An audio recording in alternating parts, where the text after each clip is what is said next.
कायदा उसने ये बनाया है कि जब तक उसका नाम लिया जाएगा ये सारी कायनात को अल्लाह चलाए। जब उसका नाम इस दुनिया में नहीं लिया जाएगा, जब उसको पहचानने वाला एक भी बंदा दुनिया में नहीं रहेगा, तो इसका वजूद खत्म कर दिया जाएगा।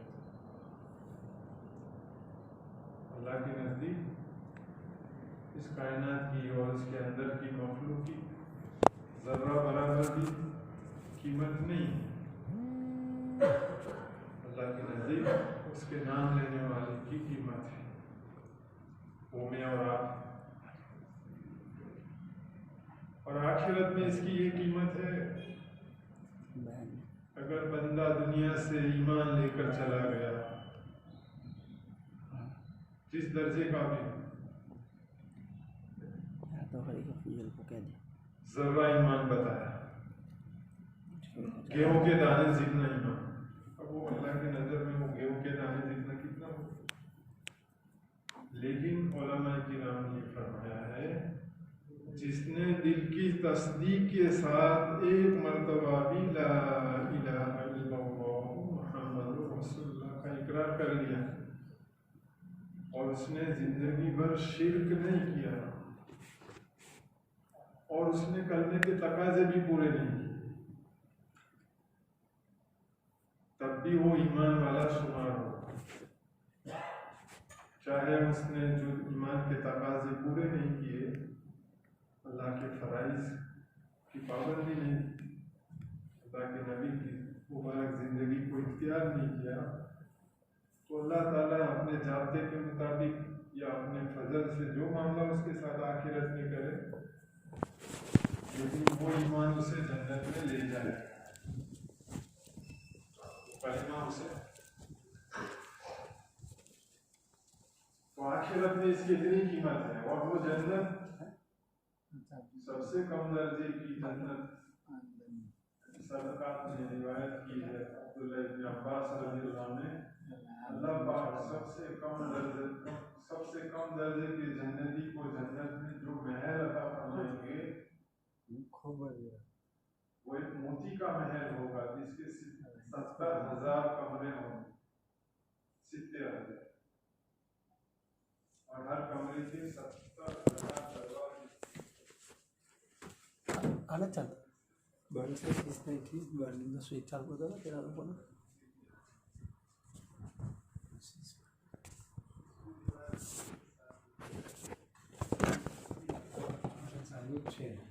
फसाद की वजह से, शैतान के बहकावे की वजह से ईमान कबूल नहीं। तो ईमान जो ईमान लाए थे इनकी नस्ल से मुसलमान वजूद में आए, मुसलमान पैदा होते रहे। जो ईमान नहीं लाए उसमें कुफर फैलता रहा उनकी औलाद।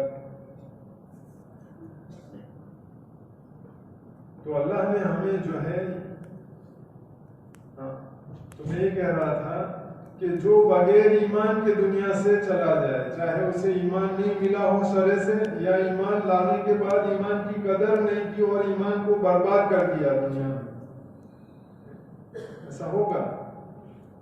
हज़रत मौलाना इलियास साहब रहमतुल्लाह फरमाते थे, मेरी इस दावत की मेहनत से उन लोगों की फिक्र नहीं है जिनका नाम दुनिया में गैर ईमान वालों की मरदूद शुमारी में, बस्ती गणतरी में लिखा गया है, और क़यामत के दिन इनको गैर ईमान वालों में से उठाया जाए। मेरी इस दावत की मेहनत की फिक्र यह है कि जिनका नाम दुनिया में मुसलमानों की फहरिस्त में लिखा जाए, और कहीं ऐसा न हो कि क़यामत में वो गैर ईमान वालों में से उठाया जाए। तो जो लोग ईमान की कदर नहीं करेंगे, तो हो सकता है कि मौत से पहले ईमान, अल्लाह हमारी हिफाजत करे, सारे मुसलमानों की हिफाजत करे, ईमान छूट जाएगा, तो वो आखिरत में नाकाम होंगे।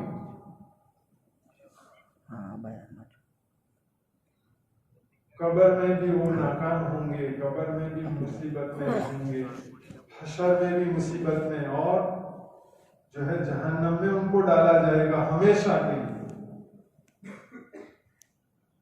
और वो अजाब बहुत सख्त अजाब है जहन्नम का, जहां वो हमेशा के लिए पड़े रहेंगे।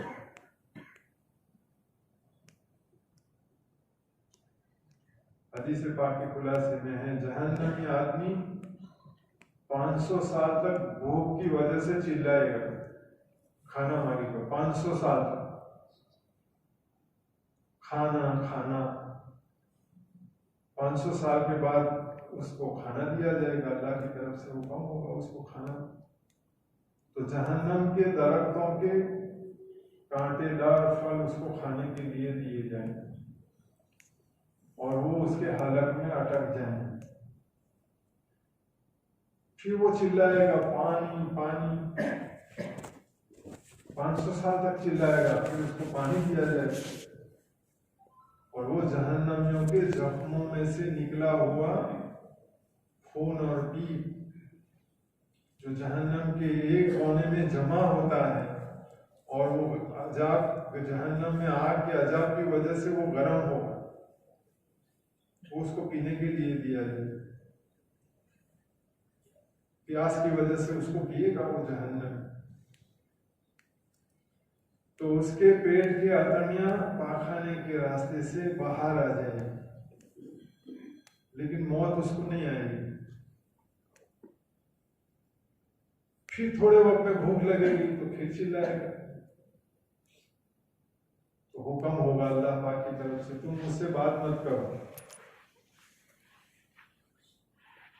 तो जब उसको ये कह दिया जाएगा तो फिर उसकी जबान में बंद हो जाएगी, वो बोल नहीं पाएगा। ये जहन्नम का अजाब है। तो जो बगैर ईमान के दुनिया से चला गया वो इतनी बड़ी मुसीबत में गिरफ्तार हुआ हमेशा के लिए। ईमान का नफा हमेशा के लिए जन्नत है और बगैर ईमान का नुकसान हमेशा के लिए जहन्नम है।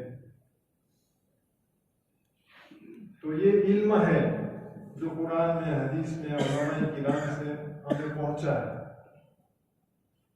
और हम ईमान वाले हैं। अब ये ईमान हमें आप दुनिया आखिरत में, यानी दुनिया में हमें बरकतें मिले इसलिए।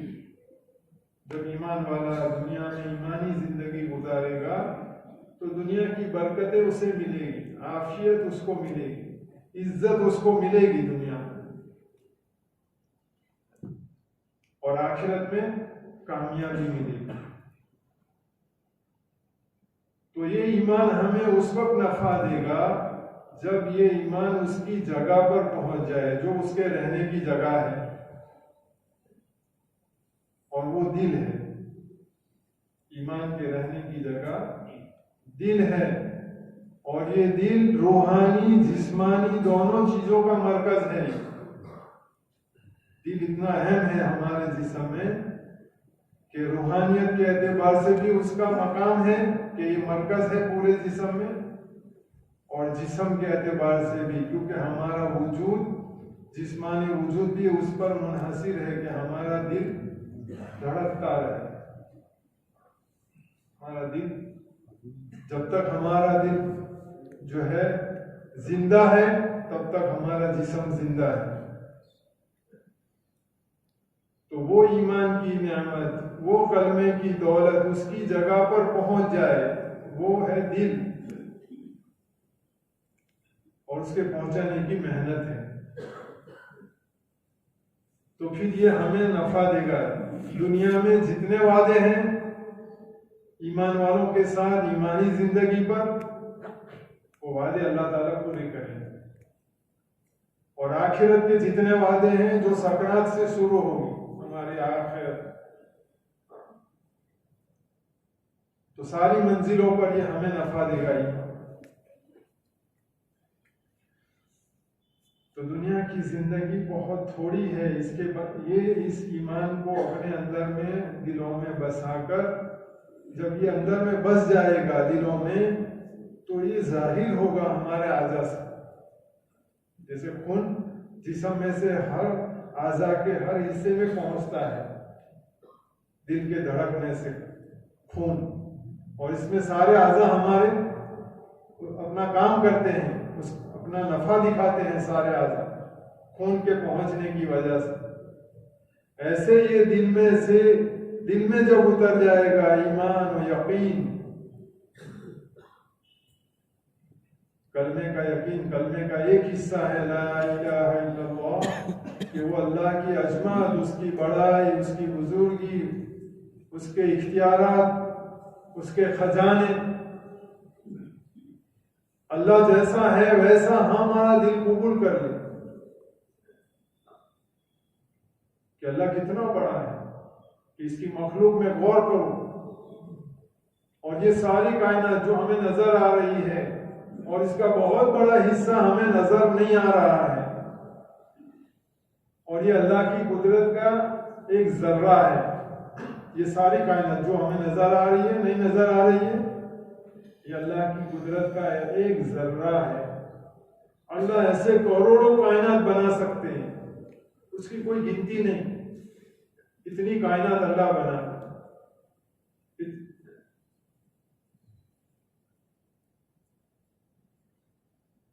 तो वो अल्लाह ताला जैसा है ऐसा हमारा दिल कबूल कर, तो फिर ये जो है हमारे आज़ा में जाएगा, हर आज़ा में, आंखों में, जुबान में, कान में, हाथ पैर में, कि ये रूहानियत है, ये जाएगी हमारे बदन के आज़ा में, और वो अल्लाह की इताअत और फरमाबरदारी, जैसे हमसे जिंदगी अल्लाह चाहते हैं ऐसे हमारे आज़ा इस्तेमाल हों।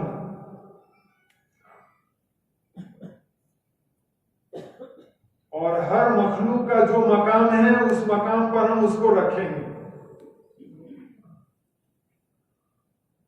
कम ज्यादा नहीं करेंगे।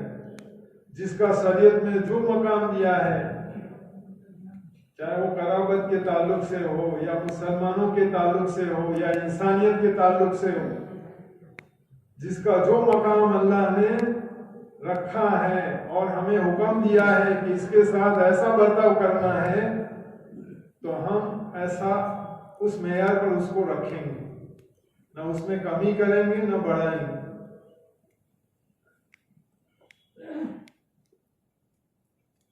तो अल्लाह के हर हुक्म पर हमारा जिस्म इस्तेमाल होगा जब वो ईमान कलमे का यकीन दिलों में पैदा हो जाए।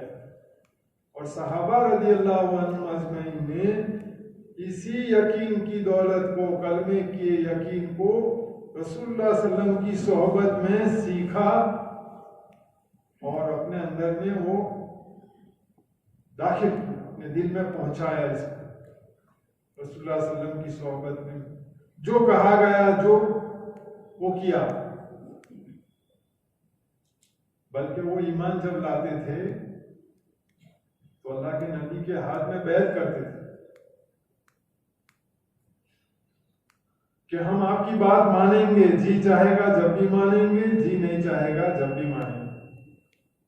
सहाबा ईमान करने, कबूल करने के वक्त, क्या आज से हमारी कोई मर्जी नहीं, अल्लाह रसूल की जो मर्जी है वही हमारी मर्जी।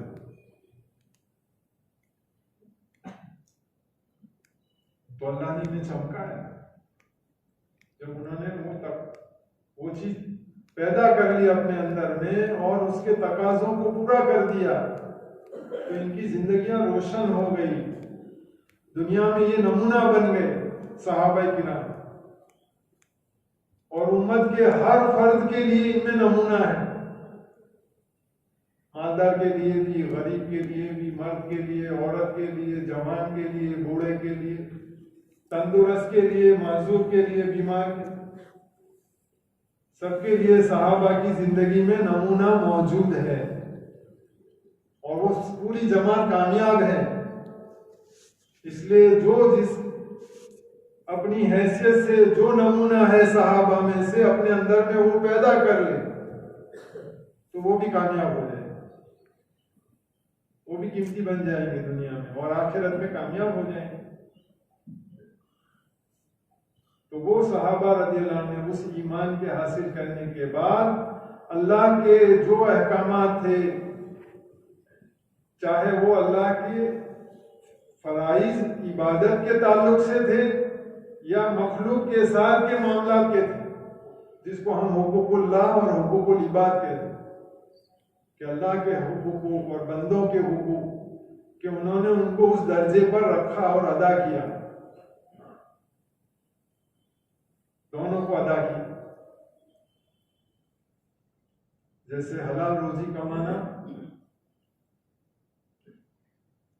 नमाज के बाद सबसे बड़ा फरीज़ा हलाल रोजी का है, और इसमें बहुत सारे हुकूक उस रोजी के साथ जुड़े हुए हैं, बंदों के बहुत सारे, जैसे अपने नफ्स का हक है, हमारे माँ बाप है, हमारे बीवी बच्चे हैं,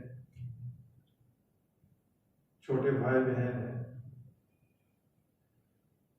तो साहबा वो रोजी के सबब में मशगूल होते थे, खेती बाड़ी में, तिजारत में, मजदूरी में, जो भी जिसकी। लेकिन जब अजान की आवाज होती थी तो वो उसमें से खड़े हो जाते थे फौरन, कि अजान की आवाज सुनते ही वो अपने असबाब में से खड़े हो जाते थे, अपने असबाब को छोड़ देते थे। और यहां तक लिखा है कि अगर कोई लोहार का काम करने वाला लोहार है जो औजार बना रहा है और आग में उसको तपाकर उसको जो है उसका सेब बनाने में, उसको जो चीज उसमें से बनानी है उसके बनाने के लिए वो तैयार है, और अजान की आवाज हुई तो ये नहीं कि अब ये आग में इतनी बहुत देर से गर्म हुआ है और अभी छोड़ देंगे तो फिर ठंडा होगा, फिर इसको गर्म करना पड़ेगा, कि वो दुनिया के नुकसान को नहीं सोचते थे। अल्लाह के हुक्म में कि वो हथौड़ा उस पर लगाने के बजाय वो बाजू में डाल देते कि अल्लाह का हुक्म आ गया। और कुरान में अल्लाह ने सहाबा की सिफात को बयान किया है कि वो ऐसे मर्द हैं कि वो अपनी तिजारत में मशगूल होते हैं, लेकिन उनकी तिजारत उनको अल्लाह से गाफिल नहीं करती। चूंकि ये क्या वजह थी कि ईमान उसकी जगह पर पहुंचा हुआ था, इसलिए उनका तमाम आज़ा उसके ताबे थे। और ये हमारे लिए है, हमारा इलाज भी इसमें बताया कि अगर हमारा ईमान भी उसकी जगह पर पहुंच जाए तो फिर दो चीजें हैं, जो करने के काम हैं वो हम करेंगे, उसकी जो है हकीकत के साथ उसके वक्त पर करेंगे, और जो नहीं करने के काम हैं वो नहीं करेंगे। क्यों? ईमान उसकी जगह पर है, दिल में है, तो दिल ने सारे आज़ा को पकड़ा हुआ है, तो अब वो करने के कामों की तरफ उसकी रग़बत होती है और नहीं करने के कामों की तरफ नफरत होती है उसके अंदर। तो ऐसा ईमान हम सबको अपना बनाने की जरूरत है। अल्हम्दुलिल्लाह, अल्लाह के फजल से, दावत की मेहनत से बहुत सारे अहकामात की तो हम पाबंदी करते हैं, लेकिन दो चीजें जैसे है, करने के काम है, नहीं करने के काम है। तो माहौल से आदमी करने के काम तो कर लेगा दीन, लेकिन नहीं करने के कामों से बचने के लिए मजबूत ईमान चाहिए, मजबूत यकीन चाहिए कि ये काम नहीं करना, ये गुनाह है, अल्लाह की नाराजगी का है, तो नहीं करेंगे, चाहे कैसे भी हालात हो। ऐसा ईमान हमें बनाना है, तो वो ईमान हमारा सलामत रहेगा। सहाबा रज़ियल्लाहु अन्हुम ने ऐसा ईमान बनाया। पढ़ते नहीं वाकई साथ बिन अबी वक्कास रज़ियल्लाहु अन्हु की जब ईमान ले आए तो इनकी वालिदा ने कि तूने क्या किया, ईमान छोड़, वरना मैं खाना पीना छोड़ दूंगी। तो माँ है, माँ के बहुत सारे हुकूक हैं, बहुत बड़ा मकाम है शरीयत में।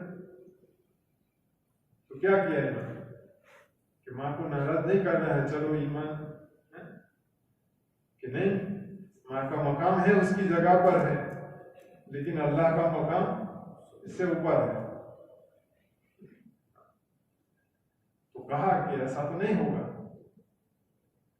तो मैं खाना पीना छोड़ दूंगी, मैं मर जाऊंगी तो लोग तुम्हें ताना देंगे कि देखो इनकी माँ इनकी वजह से माँ मर गई भूख प्यास।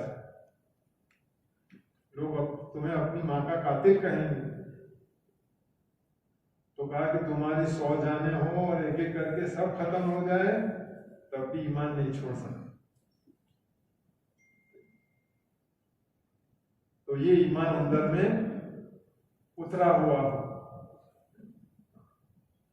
जो चीज अंदर होती है वो नहीं निकल सकती आसानी से, और मुंह में हो तो सिर्फ इसको जोर से दबाओ बाहर आ जाए। हमारे बुजुर्ग यही कहते थे।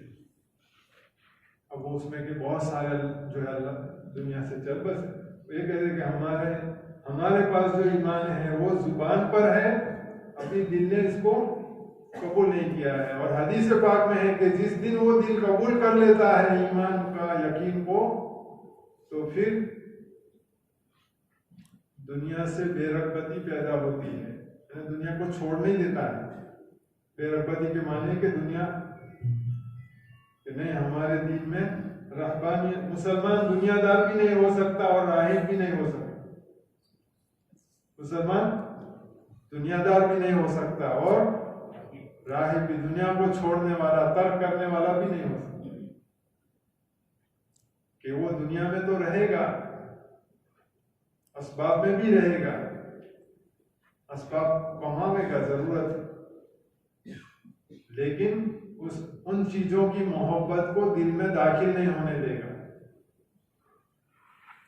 दुनिया को वो मकाम नहीं देगा कि दिल पकड़ ले, और वो ऐसा पकड़ ले कि फिर अल्लाह के हुक्म भी छूट जाए तो कोई परवाह नहीं, नमाज छूट जाए, कज़ा हो जाए,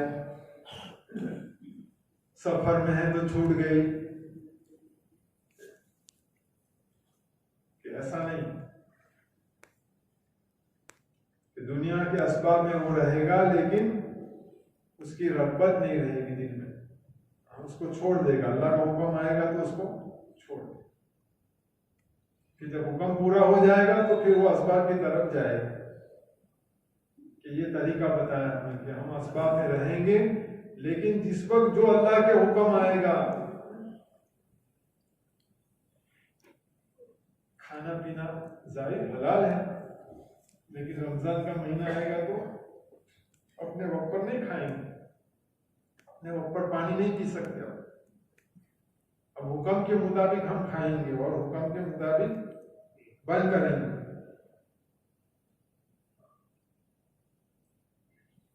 तो ये हमारा जो है ये जिंदगी है, हमें अल्लाह ने छोटी सी जिंदगी दी है बहुत बड़ी आखिरत की कमाई के लिए। बहुत बड़ी आखिरत है हमारी, बस दुनिया थोड़ी जिंदगी इस उम्मत को दी है। बताओ, पहली उम्मतों को अभी असर की नमाज में तालीम होती है, 5 मिनट का मदरसा, तो सीस अलैहिस्सलाम के बारे में कि 912 साल में इनका इंतकाल हुआ। तो पहले उम्र ज्यादा थी, तो वही जन्नत कमाने के लिए उन पहले वालों को 900 साल इबादत करनी थी। कितनी? 1000 साल। जितनी उम्र है उतनी इबादत, और उसके बाद उनके लिए जन्नत। और हमें थोड़ी मुद्दत 30, 40, 50 साल, हमें 10-15 साल तो नाबालिग के हैं, तो बाकी बचे हुए जो भी हैं मुकद्दर से, तो इतनी मुद्दत हमें दीन पर चलना है, और इतनी बड़ी जन्नत हमेशा की अल्लाह पाक हमें उस पर देंगे कायदे के हिसाब से। मेरे से बुजुर्गों दोस्तों, अल्लाह ताला ने हमें कीमती ईमान की नेमत दी है और हमें जिंदगी गुजारने का एक रास्ता दिया है कि इस ईमान के बचाने के लिए ये रास्ता है। जैसे कीमती बाग हो या कोई कीमती खेत हो, तो या कोई बहुत बड़ी फैक्ट्री हो, तो उसकी बाढ़ होती है कि इसमें कोई नुकसान नहीं पहुंचा है। ऐसे ईमान कीमती है हमारे दिल में और उस ईमान की हिफाजत के लिए आमाल की बाढ़ है, अल्लाह के फराइज है, रसूलुल्लाह सल्लल्लाहु अलैहि वसल्लम की मुबारक सुन्नतें हैं, गुनाहों से बचना है कि ये तो ईमान सलामत रहेगा। ये दो चीजों की पाबंदी से ईमान सलामत रहेगा मौत तक, हमें इसको सकरात तक बचाना है। तो अल्लाह ताला हमें बड़ी कामयाबी अता फरमाएगी। तो हजरत साहबा रज़ियल्लाहु अन्हु ये समझदार थे, अक्लमंद थे, इस बात को समझते थे थोड़ी मेहनत में बहुत ज्यादा कमाई। इसको हम सब के जहनों में ये है कि फ्यूचर, हमारा भविष्य का क्या हो, तो हमारा फ्यूचर मौत तक का नहीं है, मौत तक का है। हमारा फ्यूचर तो आखिरत है जो कभी फना नहीं होगी, हमें उसको बनाना है। हमारे भी बहुत सारे नासमझ मुसलमान ये कहते हैं जो दीन पर चलते हैं तबलीग का काम करते हैं, अरे भविष्य की फिक्र ही नहीं है। तो इनको कौन समझाए कि इनको इतने बड़े भविष्य की फिक्र है कि वो कभी फना नहीं होने वाला है, इतने बड़े भविष्य की इनको फिक्र है, इसके लिए ये मेहनत कर रहे हैं कि अगर उसकी तैयारी करके नहीं गया तो वो वहां नामुराद हो जाएंगे, कोई उसकी मदद करने वाला नहीं होगा दुनिया में। तो आखिर में कोई नेकी के लिए भी किसी की मदद कर देगा कि चलो मुसीबत ज़दा की मुसीबत दूर करना भी सवाब का है। हमें ऐसा नहीं चाहना है, लेकिन मैं मिसाल दे रहा हूं कि दुनिया में किसी की भी कोई हाजत पूरी कर देगा, आखिरत में किसी की कोई हाजत पूरी नहीं करेगी। हर एक को अपनी अपनी फिक्र होगी, अपनी अपनी तैयारी के साथ जाना है। मेरे भाई दोस्तों बुजुर्गों, ये बात हमें अपनी जात में उतारना है। पहले नंबर में कुरान पाक में हमें ये हुक्म दिया कि तुम पूरे पूरे इस्लाम में दाखिल हो जाओ। और मेरे ख्याल में हमारा आधे से ज्यादा काम, हर ईमान वाला अगर अपने दीन का पाबंद बन जाए तो दुनिया में आधे से ज्यादा काम हमारा हो जाएगा, क्योंकि ईमान में वो खिंचाव है। ईमान वाली जिंदगी, हमारी पैदल जमातें, जब जौन की जमातें चलती थी तो बहुत सारे ऐसे गांव में जाती थी जहां 2, 4, 5 मुसलमान के घर है और बाकी गैर ईमान वालों के घर है।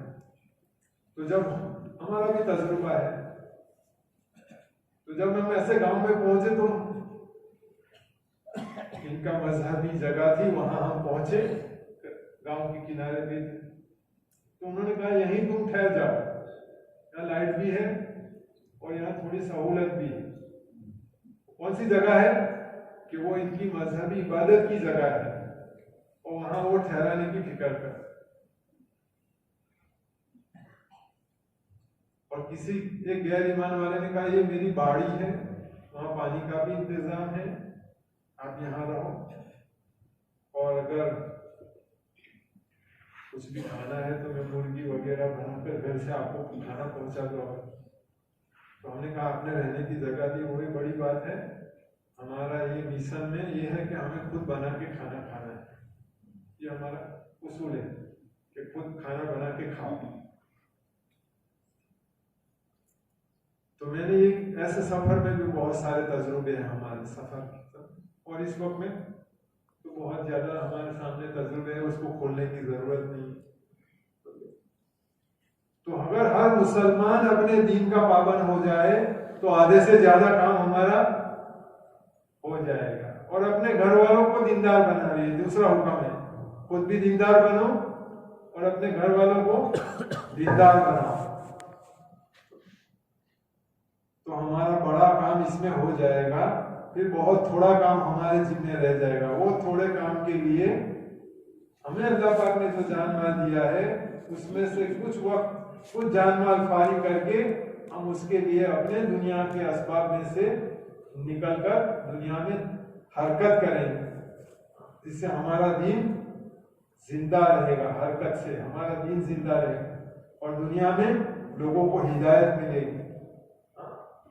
तो इसके लिए अल्लाह ताला ने हमारे ज़माने में ये ईमान की, आखिरत की कामयाबी की आसान मेहनत हमें दी है। किसी जमाने में इतनी आसान मेहनत दीन की नहीं थी जितनी हमारे ज़माने में। और इसमें बहुत बड़ा मजमा यही है कि जिन्होंने इसका तजुर्बा कर लिया, लेकिन हमें पाबंदी करनी है इस मेहनत के अंदर में, अपने जान माल लगाने को पाबंदी करनी है, ताकि हमारा काम पूरा हो जाए मौत से पहले। जो हमारी जिम्मेदारी है वो पूरी हो जाए।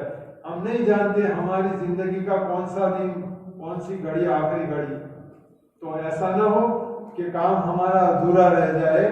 इसके लिए हमें पाबंदी करनी है अपने जान माल को अल्लाह के दीन के खातिर लगाने की।